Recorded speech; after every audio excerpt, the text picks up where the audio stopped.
Salut à tous, ici Adrien D, nous sommes en mai 2020 et dans cette vidéo nous allons voir ensemble quel est mon top 5 des distributions Linux que je conseillerais. Régulièrement on me demande dans les commentaires, sur Telegram, par messagerie privée, sur Twitter, enfin sur tout là où je suis, quel est mon top 5 des distributions Linux. En tout cas celles que je conseillerais. Alors même si je suis sous Calculate Linux à titre personnel pour le PC et que mon serveur à la maison utilise Gentoo, eh bien ces deux distributions Linux ne seront pas dans le top 5. En effet, je ne les considère pas comme étant des distributions Linux accessibles. Dans ce top 5, c'est un avis assez personnel mais qui va tenir compte des problématiques que je rencontre dans le cadre associatif. Et des gens que je rencontre dans la vie de tous les jours qui souhaitent s'intéresser à Linux. Je suis sûr cependant que vous serez peut-être surpris par certaines distributions qui risquent d'être présentes dans mon top 5 ou leur placement dans cette liste, pour ceux qui me connaissent et qui me suivent depuis assez longtemps sur YouTube. Pour une même distribution Linux, la qualité n'est pas forcément la même suivant l'environnement de bureau utilisé. Ainsi, je préciserai l'environnement de bureau choisi en plus de la distribution afin de clarifier mes propos. Je vous mets dans la description de la vidéo un article que j'ai publié sur linuxtricks.fr qui récapitule ce fameux top 5 avec la liste des arguments que je vous fournis à travers cette vidéo. Allez, c'est parti pour le top 5. Cinquième position de ce top 5, la Debian 10 avec l'environnement de bureau GNOME.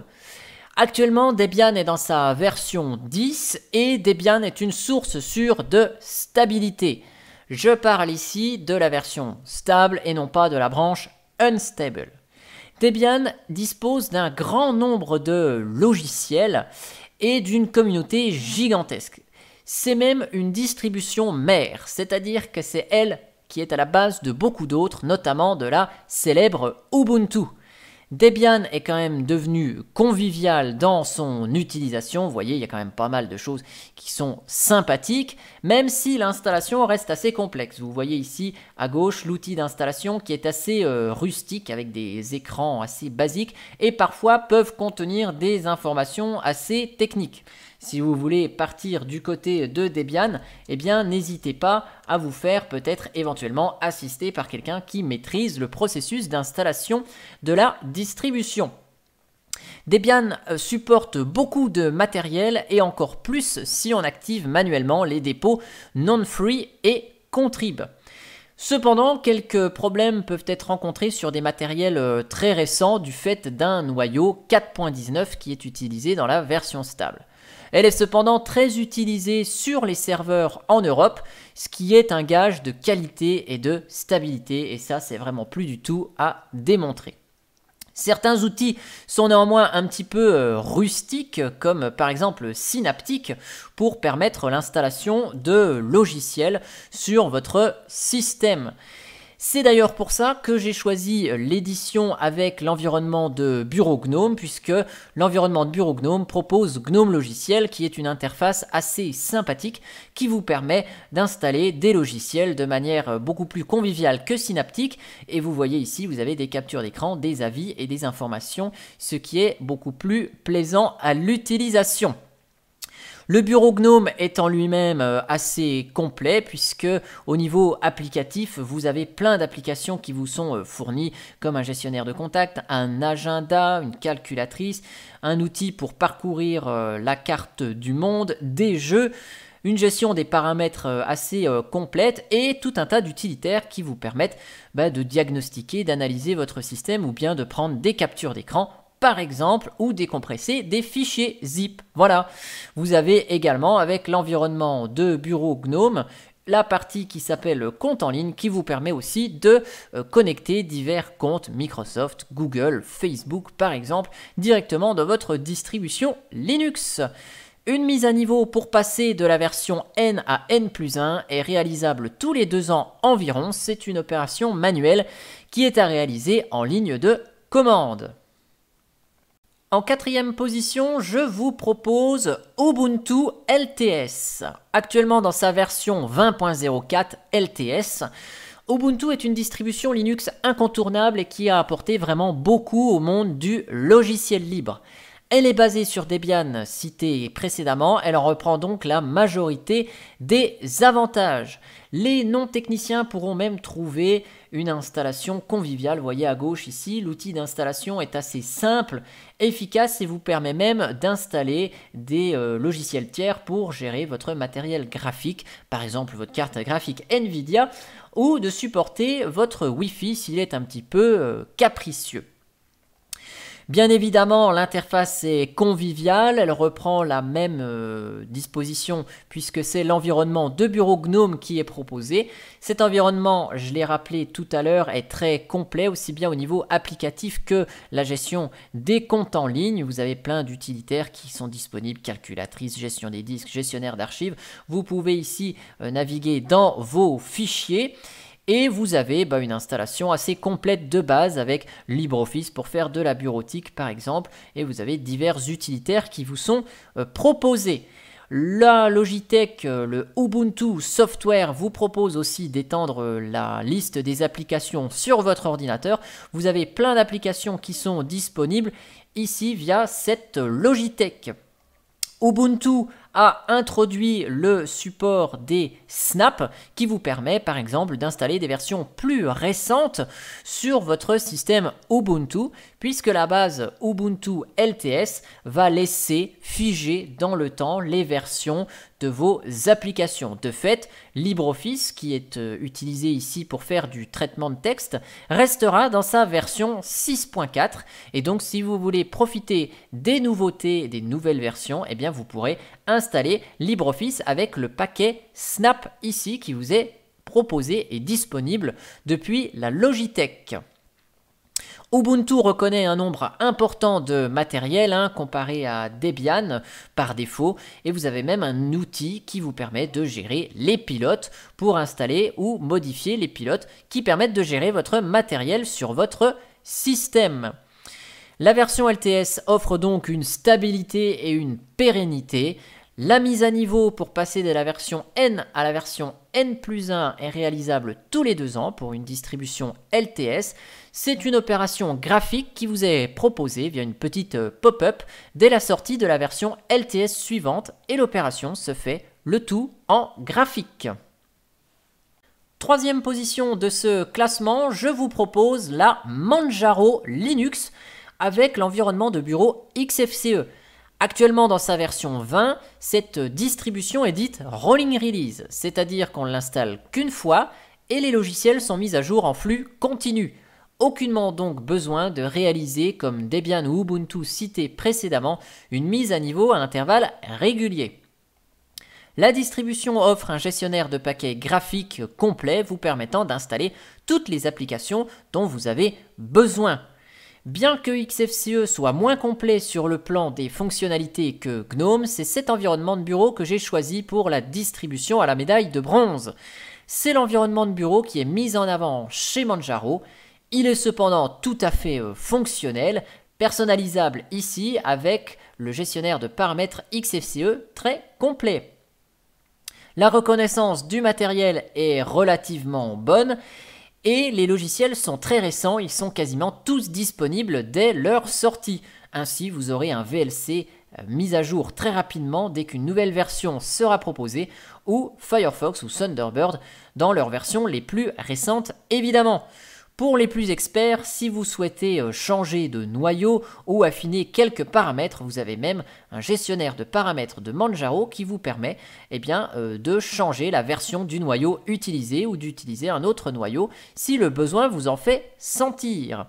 Vous avez également à votre disposition, via le gestionnaire de paquets, ici la possibilité d'activer AUR qui est un dépôt communautaire qui concentre énormément de logiciels packagés par des amateurs. Vous pouvez également ajouter le support des snaps et des flatpaks pour prendre en charge d'autres styles de logiciels si vous ne trouvez pas votre bonheur dans ce que vous avez déjà à votre disposition. Cependant, je vous conseille de ne pas abuser de logiciels en provenance de AUR, de Snap ou de Flatpak. L'installation, elle est relativement facile comme vous voyez à gauche ici, avec l'installateur de Manjaro qui s'appelle Calamares. Vous voyez, il est assez facile à prendre en main. Vous pouvez installer rapidement votre distribution Linux et même personnaliser ici la suite bureautique à installer ou non sur votre système. En seconde position, je vous propose la Fedora Workstation. Actuellement en version 32, Fedora Workstation propose l'environnement de bureau GNOME. Elle est stable et elle est sponsorisée par Red Hat. Si vous souhaitez donc une expérience optimale de l'environnement de bureau GNOME, c'est vers Fedora qu'il faut se tourner. L'ensemble des avantages de GNOME cités précédemment, ils sont donc présents chez Fedora. La Logitech installée de base est relativement complète, c'est assez agréable. Et le thème Adwaita, qui est le thème graphique de l'environnement de bureau GNOME, est fonctionnel et harmonisé entre les différentes interfaces graphiques de conception des logiciels. Fedora dispose d'une grande communauté et propose des logiciels récents. Elle reconnaît un grand nombre de matériels et il est même possible d'ajouter le dépôt additionnel RPM Fusion pour ajouter des logiciels non libres et le support des pilotes NVIDIA par exemple. Ce dépôt est géré par la communauté Fedora mais non installé par défaut pour des raisons juridiques puisque Fedora est sous une entité américaine. La Logitech est assez bien fournie et peut être complétée par des logiciels au format universel Flatpak. Tous les 9 mois, une nouvelle version de Fedora est disponible et la mise à niveau est réalisable en graphique ici via l'outil GNOME Logiciel ou si vous le souhaitez, vous pouvez le faire en ligne de commande. L'installation initiale est facile ici comme vous voyez à gauche grâce à l'outil Anaconda qui est très simpliste. La création du premier utilisateur se fait au redémarrage juste après l'installation et vous pouvez même connecter directement vos comptes en ligne à cette occasion. Et la place la plus haute du podium est consacrée à la Linux Mint Cinnamon. Actuellement en version 19.3, Linux Mint est basé sur Ubuntu 18.04. La version 20 de Linux Mint devrait sortir courant du mois de juin et sera basée sur la Ubuntu 20.04. Elle propose l'environnement de bureau Cinnamon, c'est un environnement de bureau basé sur GNOME développé par l'équipe de Linux Mint qui offre une interface un peu plus traditionnelle avec un menu applicatif. Elle permet donc de ne pas perdre les utilisateurs venant de Windows. Pour info, c'est la distribution que nous installons dans notre groupe d'utilisateurs de logiciels libres sur Dijon à des gens qui souhaitent découvrir Linux. La tranche d'âge de ces personnes sont de 20 à 85 ans et nous n'avons que des retours positifs vis-à-vis de la Linux Mint.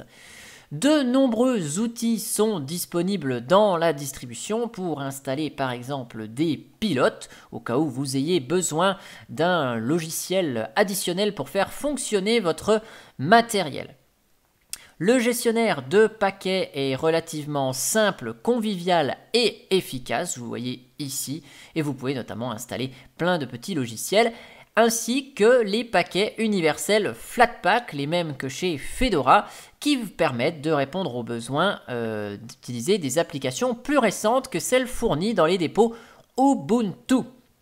L'installation est facile, comme vous le voyez à gauche, grâce à cet outil d'installation qui est relativement simple. Vous voyez, vous pouvez installer également dès le processus d'installation les logiciels tiers permettant de gérer les cartes graphiques, les pilotes Wi-Fi ainsi que les formats MP3 par exemple. Elle convient donc aussi bien aux débutants qu'aux utilisateurs avancés. Ces derniers peuvent utiliser toutes les lignes de commande souhaitées puisqu'elles sont les mêmes que sur Ubuntu et Debian. A noter que Linux Mint propose un outil qui s'appelle Timeshift et qui permet de créer des instantanés de votre système, à peu près comme Windows. Ainsi, avant de réaliser une grosse mise à jour ou une grosse opération, vous pouvez sauvegarder votre système et revenir avant la sauvegarde, le cas échéant. Une mise à jour mineure de la Linux Mint est disponible tous les 6 mois afin de mettre à jour l'environnement de bureau et les outils propres à Linux Mint. Et une mise à jour majeure est disponible tous les 2 ans, permettant de mettre à niveau la base Ubuntu et de profiter de logiciels beaucoup plus récents. Et voilà donc mon avis pour le top 5 des distributions Linux pour cette année 2020, vous qui voulez peut-être tester ce système d'exploitation. Vous pouvez tout à fait, pour vous donner une idée, avant de sauter le pas, tester dans une machine virtuelle sous VirtualBox par exemple le système afin de vous familiariser avec celui-ci.